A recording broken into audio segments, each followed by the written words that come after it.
పురాలుక తెలంగాణ రాజకీయాల్లో మరో కీలక పరిణామం చోటు చేసుకుంది. ఉమ్మడి ఖమ్మం, నల్గొండ, వరంగల్ జిల్లాల పట్టభద్రుల ఎమ్మెల్సీ బరిలో జనసేన పార్టీ తన అభ్యర్థిని ప్రకటించింది. రాష్ట్ర వైద్య ఆరోగ్య శాఖ మాజీ డైరెక్టర్ శ్రీనివాసరావును పట్టభద్రుల ఎమ్మెల్సీ స్థానానికి తమ అభ్యర్థిగా జనసేన ప్రకటించింది. ప్రస్తుతం జనసేన పార్టీ అధికార ప్రతినిధిగా ఉమ్మడి ఖమ్మం జిల్లా పార్టీ సమన్వయకర్తగా బాధ్యతలు నిర్వర్తిస్తున్న డాక్టర్ గడల గతంలో రాష్ట్ర ప్రజా ఆరోగ్య సంచాలకులుగా సేవలందించారు.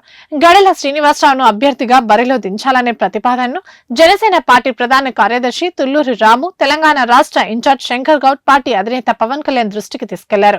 దీనికి జనసేన అధినేత పవన్ కళ్యాణ్ సుముఖత వ్యక్తం చేయడంతో అధికారిక ప్రకటన వెలువడింది. ఖమ్మంలో జనసేన రాష్ట్ర ప్రధాన కార్యదర్శి తాలూరి అధ్యక్షతన కార్యకర్తల విస్తృత స్థాయి సమావేశం నిర్వహించారు.